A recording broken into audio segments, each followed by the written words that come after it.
Hello, everybody. Welcome back to Fantasy Sports Review for NFL Week 16. And happy Thanksgiving, guys. It's Thanksgiving week already. Can you believe that? This is a great year. This is our 250th episode of Fantasy Sports Review. That's something I'm very thankful of, that you guys have been watching Fantasy Sports Review for well over 10 years and 250 episodes. That's incredible.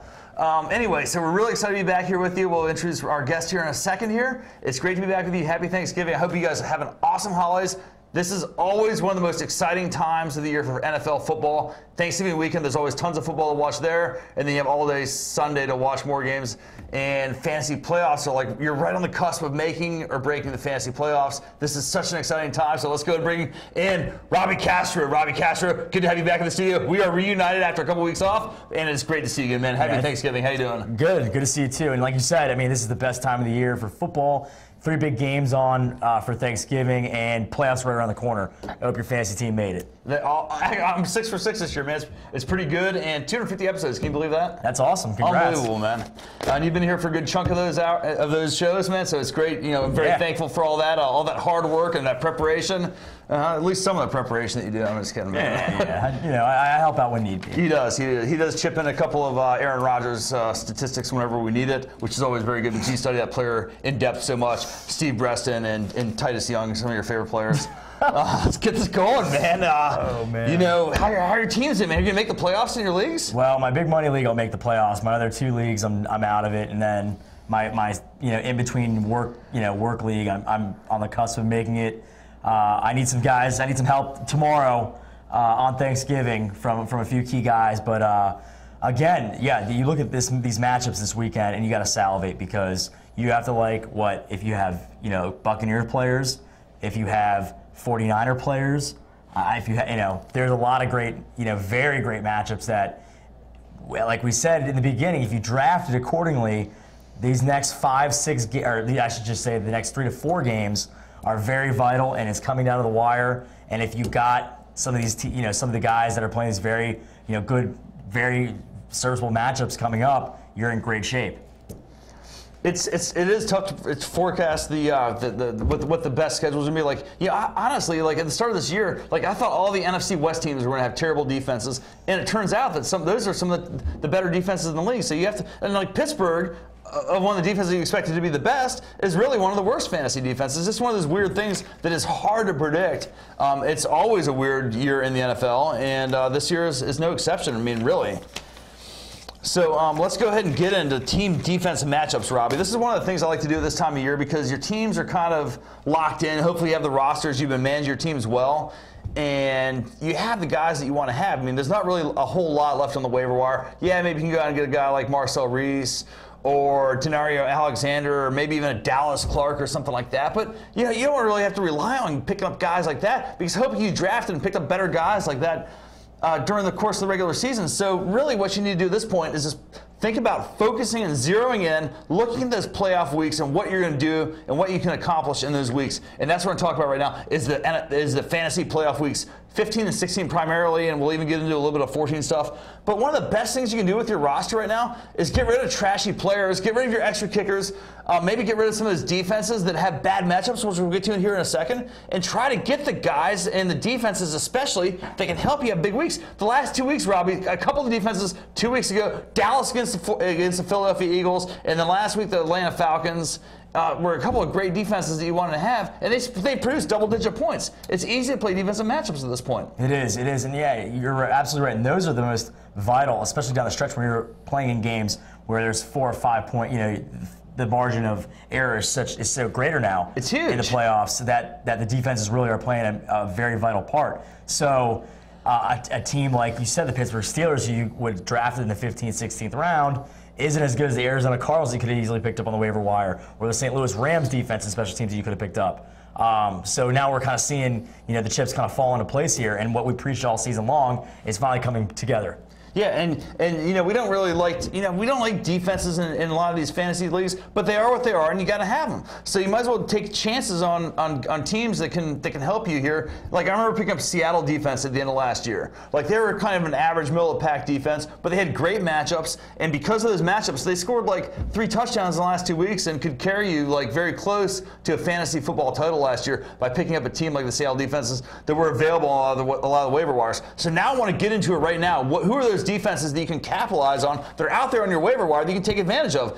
And if you look at this chart that I put together here, based primarily on sacks allowed, interceptions, and fumbles by the offenses, these are the teams' defenses that you can take advantage of that will be able to take advantage of the sacks and turnovers here and have big weeks and potentially get you some pick six returns for touchdowns, which is really what you want. Like the New England Patriots last weekend, Robbie. I had them in one of my leagues. New England Patriots, 2 touchdowns. It was awesome. That's huge, yeah. And the New England Patriots defense come in was terrible. And then you look, they probably gave you, 24 points? They're a horrible defense, a great fantasy defense. Yeah, I throw everything you know about that out the window because even the Baltimore Ravens give you like 5 to 10 points a game.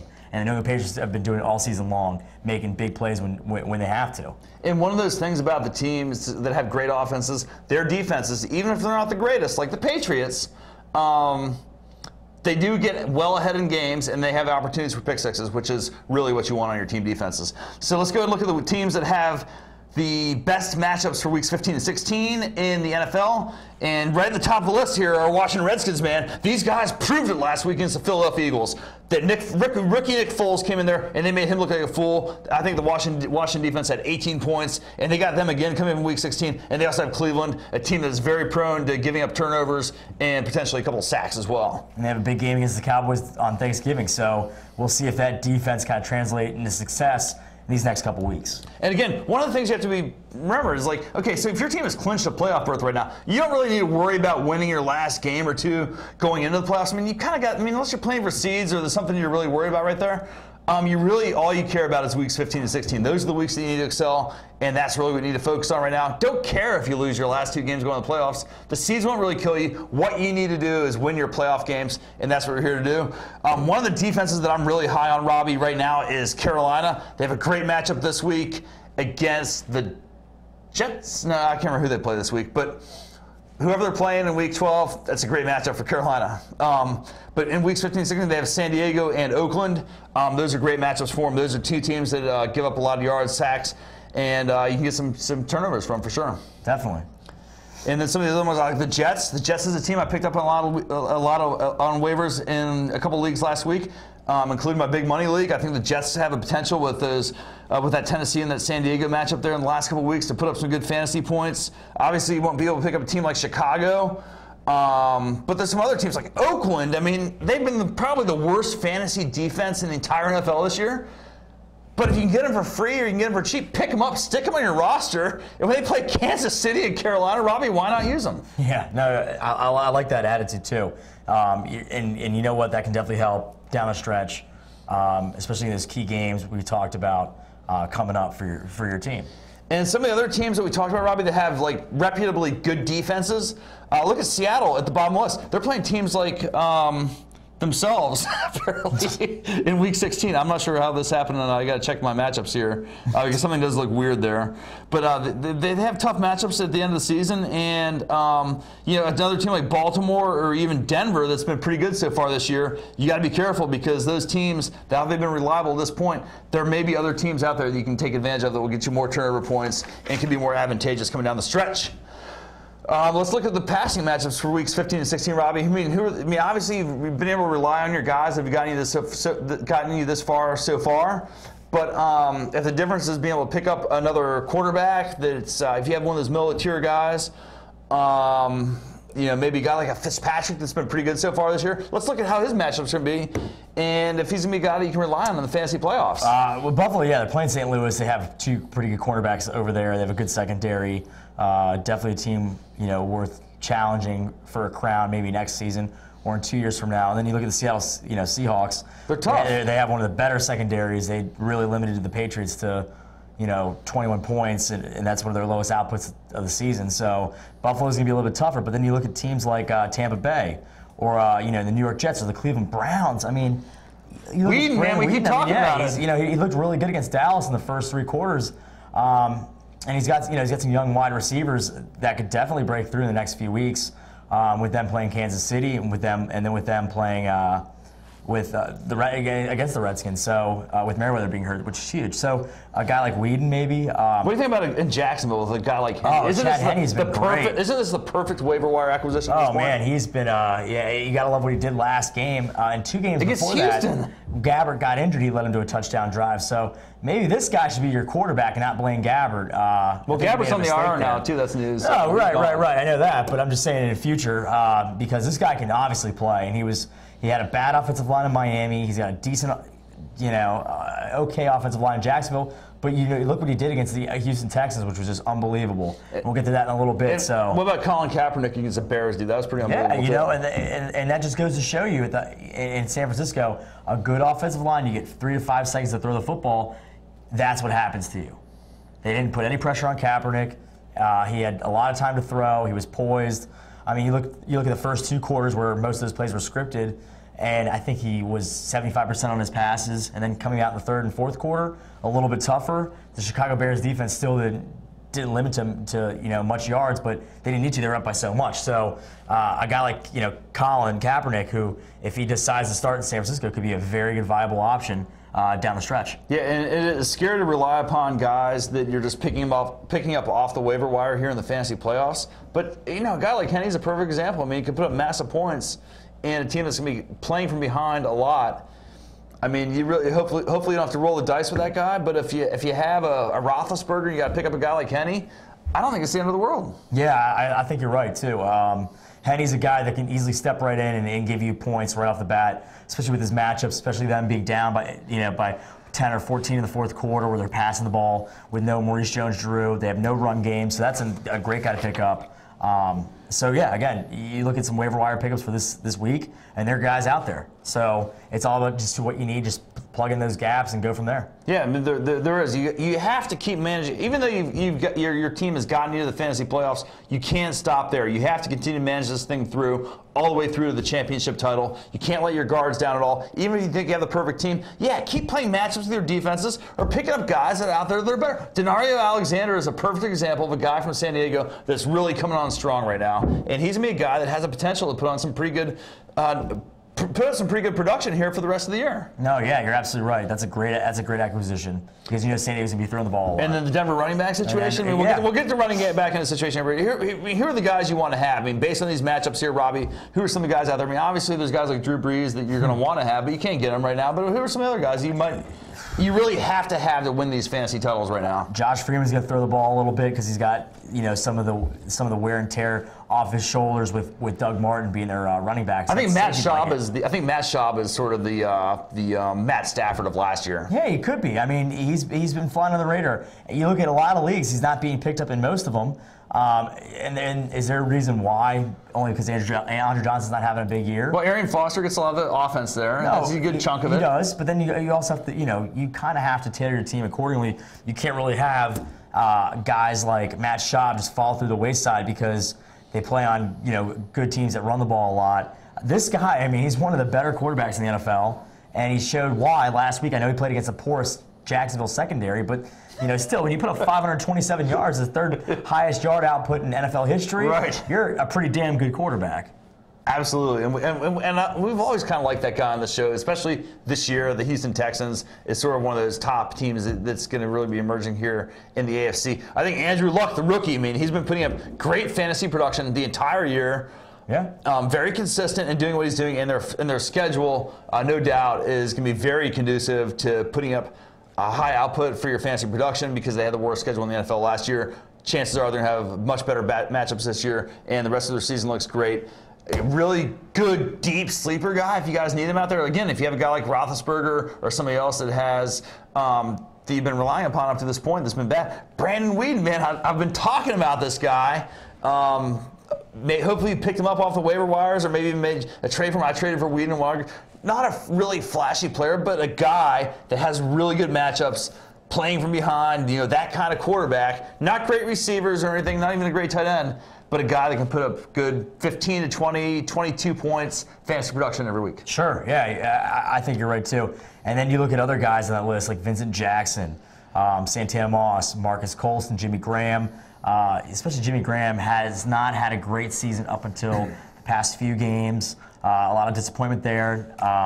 Reggie Wayne too, but those guys again, just playing out of their mind, and you got to have these guys down the stretch. And Reggie Wayne having a career season. See, and then my point with this list here is that, like, you really, I mean, the draft is done. A lot of the trading deadlines are done. You can't really do anything because people know who they want they're going to keep. You're not going to trade a guy like Jimmy Graham, obviously. But just like last year, if you have these guys, you have to have these guys. You've got to have Drew Brees and Jimmy Graham to win and maybe a Marcus Colston or somebody like that to win your fantasy championship. You have to have a good majority of the players on these lists to win your championship. Otherwise, you're going to be fighting an uphill battle, is what I'm saying. Let's move on to the rushing matchups, Robbie. And you got to love what you see out of, New York Giants, Seattle Seahawks, especially the Seahawks. You have Marshawn Lynch. Guy's been doing it all season long. He's got such a great matchup with Arizona upcoming, and then Buffalo. I know he ends up the season with San Francisco, but then again, you look at Jamal Charles playing against the Cleveland Browns, the Oakland Raiders. And then Tampa Bay, man, Doug Martin going up against the Eagles secondary. It's a dream, man. The Eagles front four, and then the New Orleans Saints, who I don't know if they can continue that success. They've had these last 3 games playing kind of out of their minds. And then you look at Houston, and with New England and Indy coming up too. New England with Houston and San Francisco, kind of a tougher matchup with Ridley, because now they're finding more guys like Julian Edelman getting more involved in the offense. Now that Rob Gronkowski's gone, are they going to run the ball more? I don't really see it. I think they're going to use Edelman to their advantage. Once Hernandez comes back, he'll fill a big void. Tom Brady's still going to throw 15, 20 touchdown passes in the next 3 or 4 games. That's what he does in the second half of the season. Every single year, so that's a known fact. All right, dude. Here's a. I'm gonna put you on the spot right now. Gronkowski and Hernandez Gronkowski is done basically for your fantasy season. Let's give him that. Okay, Hernandez may or may not be back this week. It's a short week, and they come back and they play the Jets. Is Visanthe Shanko somebody you can rely upon as a fantasy? I don't think so. I don't think so. I think he's a big physical guy. You have to have better options, and he's not a guy that really has great hands. So might be a little more limited in the pass catching department, but he's a great blocker. So I don't really see him, especially in goal line situations. I think they're gonna, find Welker down, Edelman in the slot.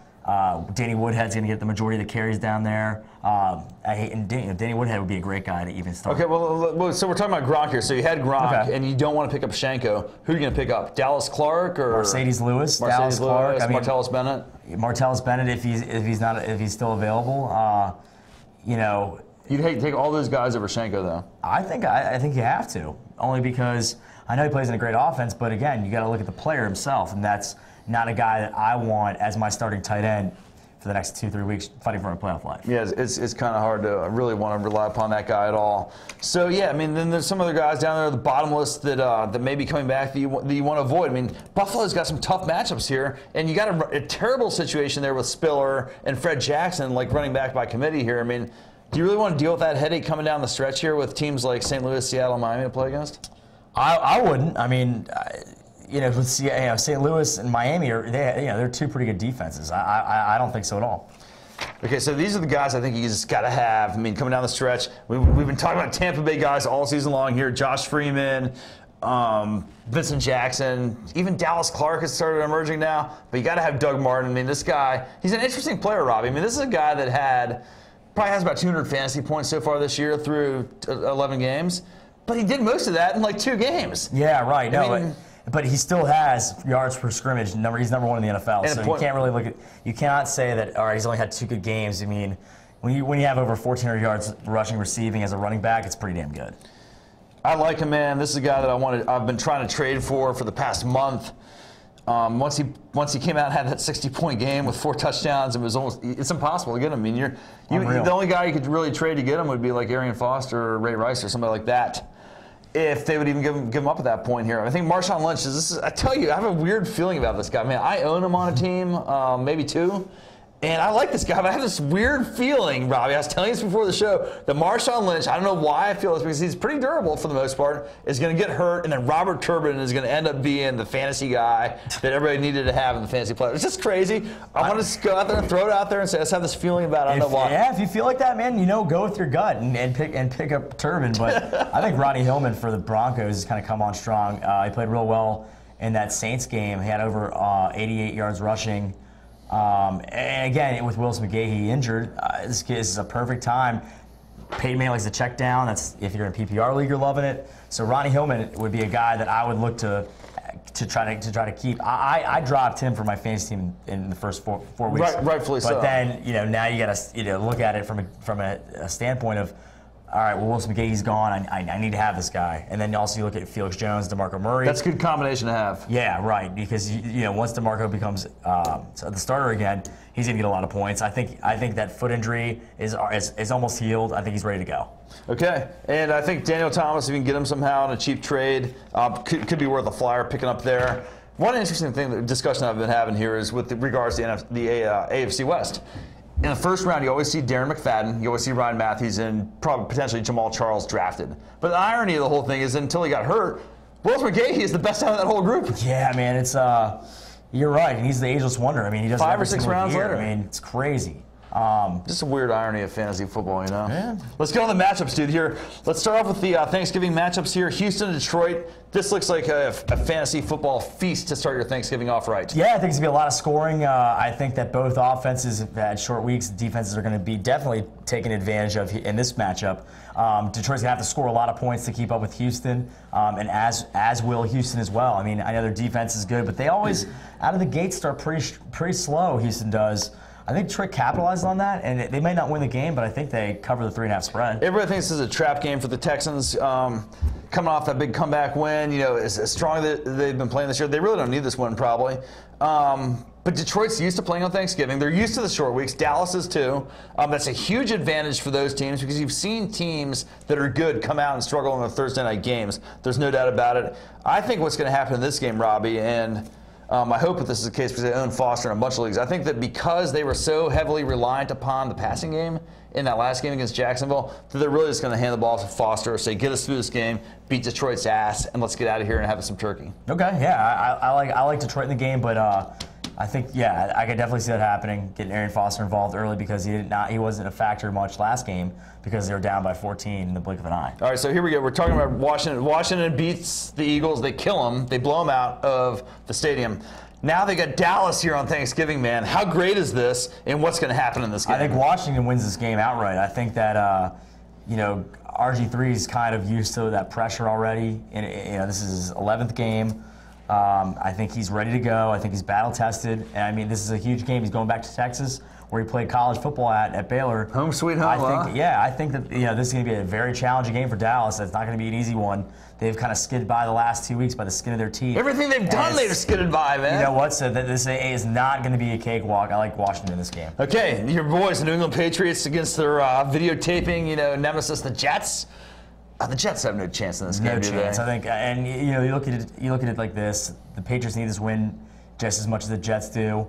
Are you gonna really feel confident with Mark Sanchez as your quarterback, or are you gonna feel more confident with Tom Brady?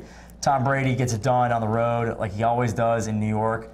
Revenge factor for the first game they played. It was a tight one. Went to overtime. I think Patriots win a landslide. Unless somehow Sean Green and they can really have a 40-20 I think turnovers ball control ratio. I think turnovers are going to be an issue for the Jets. New England fantasy defense is going to be awesome again this week. Buffalo, Indianapolis. This is a game I'm excited about because I got Buffalo guys, and I'm looking forward to Spiller. They're going to bring Fred Jackson back this week, which actually, whenever Fred Jackson is in the lineup, actually seems to help Spiller more than not having him in the lineup. I can't really explain that one at all. But Andrew Luck should continue his hot streak here and be able to feed Reggie Wayne the ball for a lot of yards. Yeah, I like this matchup. If I'm a Luck owner and a perspective, you look at Buffalo's defense not being as agile as they once were. Past few weeks, they've been giving up a lot of points. I like the Indianapolis Colts in this situation at home. They're fighting for playoff rights. Question for you here. If you have both quarterbacks on your roster, Andrew Luck and Matt Stafford against Houston, who are you going to start? I would start Matt. Luck against Buffalo or Stafford I against started Andrew Luck. Houston? I started Andrew Luck. Stafford's been turnover prone in the last few games. Getting yards though. Yeah, but you know what? I think Andrew Luck's going to play I'd say a more well-rounded game, and by that I mean he's going to give you at least 2 or 3 touchdowns, maybe one through the air. He might get two some through rushing the air, and one touchdowns. rushing touchdown. Yeah, exactly. Okay, Pittsburgh and Cleveland. We always know how these games go. We know how that's going to end. But Pittsburgh, I mean, you remember recover here with Charlie Batch at quarterback, and is this an upset? Because Cleveland's been playing tough. I think Cleveland wins this game. Pittsburgh's been playing awful since Roethlisberger went down. Can you start anybody on your Pittsburgh lineup? Is Wallace startable? Yeah, I think so. You'll still start Wallace? I would. Yeah, I don't know about that, man. I think Whedon's is a sleeper in this game a little bit, but still, you don't really want to start guys against Pittsburgh's defense. Let's move on to Oakland, Cincinnati. Carson Palmer returning back to play the Cincinnati Bengals. You know what? I think he's going to boot out of the stadium. Great spot for Cincinnati. I like Ben Jarvis Green Ellis in this game. Oakland gives up a lot of rushing yards. Okay, Chicago comes off the short week. They got Minnesota here. This is a tough game for them. They're in trouble. Chicago's in trouble. Starting Jason Campbell again. Horrible, dude. I mean, was that embarrassing? With Matt Forte, it doesn't even matter who's controlling that offense. Without Jay Cutler, they're doomed. Yeah, they looked so bad against San Fran on Monday night that it was almost I couldn't even watch the game. Oh, yeah. The only reason why I did because I was fighting for my playoff lives in one of my leagues and ended up getting into the playoffs at the very last minute. It was very exciting. Tennessee and Jacksonville. Tennessee coming off the bye week. I think it's a great matchup for Chris Johnson. And is this going to be the breakout of Kenny Brett? I don't think so. He hasn't been doing it all season long, and it's been tough. But you can always rely for Jake Locker to always play well in Jacksonville. He's a warm weather type guy, even though he quarterbacked at Washington. Trust me on this one. I don't know what it is, but I think Jake Locker has a huge game, and if I have him on my team, I might start him under some circumstances where if my quarterbacks, I'd say if I had I like it. I like it, man. Joe Flacco, definitely starting with Flacco's on the road too, right? Flacco on the road. I mean, I would just. Something tells me that Jake Locker's gonna have a great game. All right, man. Let's skip ahead to the end of the matchups here. We ran out of time to get to all of them because we were talking about Thanksgiving and all this other awesome stuff that's going on, Robbie here. But this is the time of year, man, that we're hoping for. You got to make the right matchups here. You pretty much know how the teams are trending in this direction here at this time of year. There's not really a lot more we can tell you or do for you. I mean, your team is what it is. If you have tough matchups, I mean, follow your gut and do the right thing and make the right decisions. And hopefully we'll see you in the fantasy playoffs weeks 14, 15, 16, right? That works. We'll be back. We're going to do it, man. We're going to be in the fantasy playoffs. We'd like to, we're thankful for Steve Mellon, has always been directing our show here for 250 episodes. Steve Mellon rocking the house and taking it down, man, doing all these shows. And everybody else that's helped make Fantasy Sports Review a success. We are very thankful for you on this Thanksgiving weekend. A lot of great football to watch this weekend, guys. Enjoy it. Robbie, happy Thanksgiving. Yeah,